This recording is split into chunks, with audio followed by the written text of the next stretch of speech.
Can acid reflux lead to food pipe cancer? चलिए जानते हैं। नमस्ते, I am doctor Aditya Kulkarni, robotic and laparoscopic GI cancer surgeon, OSS clinic Pune में practice करता हूँ और मेरा एरिया ऑफ इंटरेस्ट है पेट में पाए जाने वाले कैंसर्स, ट्यूमरस कंडीशंस और इसकी लैप्रोस्कोपिक और रोबोटिक सर्जिकल ट्रीटमेंट। और आज हम एक बहुत कॉमन गट रिलेटेड हेल्थ कंडीशन के बारे में डिस्कस करेंगे जो है एसिड रिफ्लक्स। और एक बहुत कॉमन सा सवाल जो कई बार ओपीडी में पेशेंट हमसे पूछते हैं कि क्या बार बार या लगातार एसिड रिफ्लक्स होने से कैंसर का खतरा बढ़ सकता है? कहीं इंटरनेट पे, कहीं आर्टिकल में कोई ना कोई कुछ पढ़ के आता है और ये सवाल नेचुरली सामने आता है क्योंकि सबके मन में यही फियर है कि क्या एसिड रिफ्लक्स होने से फूड पाइप में कैंसर भी हो सकता है। तो आज हम इस टॉपिक को डिटेल में डिस्कस करेंगे और आपके सारे डाउट्स को भी सॉल्व करेंगे। तो सबसे पहले ये देखते हैं कि एसिड रिफ्लक्स यानी कि होता क्या है। तो बेसिकली एसिड रिफ्लक्स यानी कि पेट के अंदर यानी कि स्टमक के अंदर का जो एसिड लिक्विड होता है या खाया जाने वाला जो खाना और लिक्विड्स हम लेते हैं, इसका फूड पाइप में रिवर्स डायरेक्शन में ऊपर आना, जिसे हम एसिड रिफ्लक्स के नाम से जानते हैं। और इसके सिम्टम्स काफ़ी कॉमन है और हम सब ने कभी ना कभी एसिड रिफ्लक्स एक्सपीरियंस किया होगा। इसका सिम्टम ये होता है छाती में जलन होना, मुंह का टेस्ट खराब होना यानी कि खट्टा टेस्ट आना, मुंह में खट्टी डकारें आना और कभी कभी आवाज़ बैठ जाना, गले में सूजन होना। ये कुछ रिफ्लक्स के कॉमन सिम्टम्स होते हैं। और हफ्ते में 1 या 2 बार अगर हैवी खाना खाया जाए तो ऐसे खाना खाने के बाद में कई बार नॉर्मली एसिड रिफ्लक्स हो सकता है। प्रॉब्लम तब आती है जब acid reflux day to day या डेली बेसिस पे होने लगता है या आउट ऑफ कंट्रोल होने लगता है। कोई नॉर्मल सा खाना खाने के बाद या थोड़ा सा खाना खाने के बाद भी अगर एसिड रिफ्लक्स होता है तो ऐसा रिफ्लक्स एबनॉर्मल है और आगे जाके ये तकलीफ दे सकता है। ये रिफ्लक्स कुछ ऐसे लोगों में कॉमन होता है जिन्हें ज़्यादा मसालेदार या तला हुआ खाना खाने की आदत हो, जिनका वज़न ज़्यादा हो, जिन्हें मोटापे की बीमारी हो, कभी कभी प्रेगनेंसी के दौरान या पेट फूल जाने के बाद में अगर रिफ्लक्स होता है तब ये ज़्यादा कॉमनली दिख सकता है, या फिर कभी कभी अल्कोहल लेने के बाद में रिफ्लक्स होना ज़्यादा कॉमन है।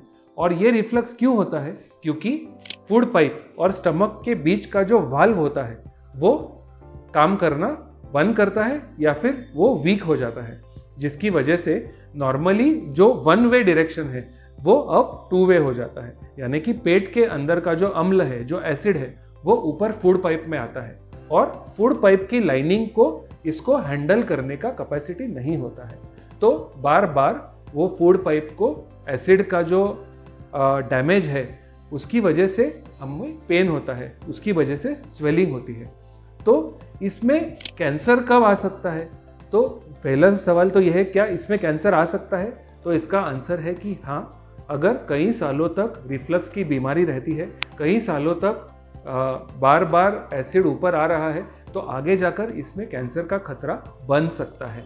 क्या ये सारे पेशेंट में होता है? तो नहीं, इसकी रिस्क काफ़ी कम होती है, बट हाँ, कुछ पेशेंट में ये कैंसर बन सकता है।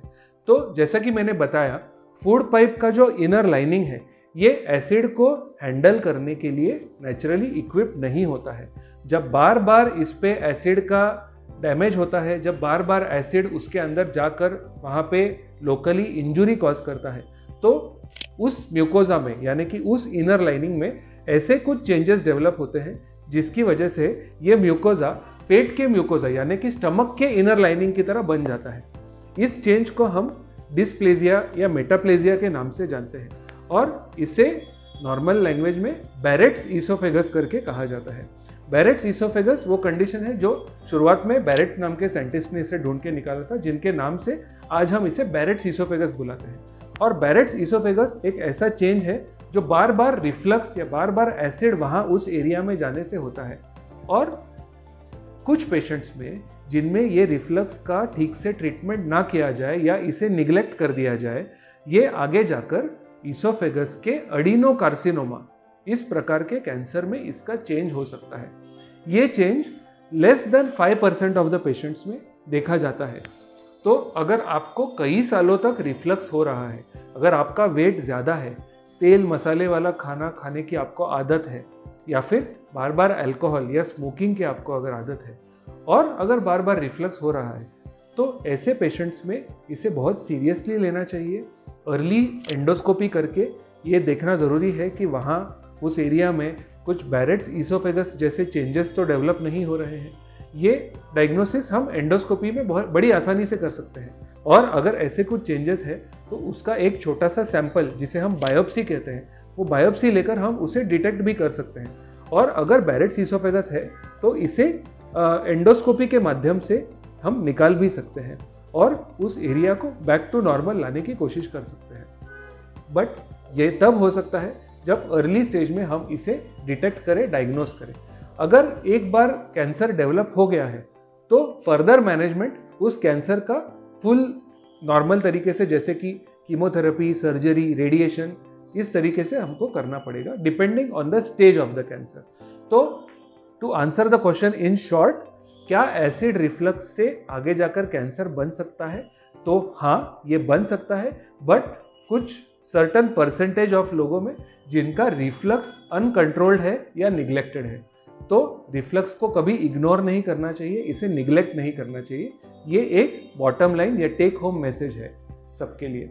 अगर आपको एसिड रिफ्लक्स के बारे में, बैरेट्स ईसोफेगस या ईसोफेजल या फूड पाइप कैंसर के बारे में अगर आपको कोई सलाह चाहिए तो please feel free to reach out to me. You can write to me on WhatsApp, email, या फिर हमारे नीचे कमेंट सेक्शन में भी आप लिख सकते हैं। Thank you very much.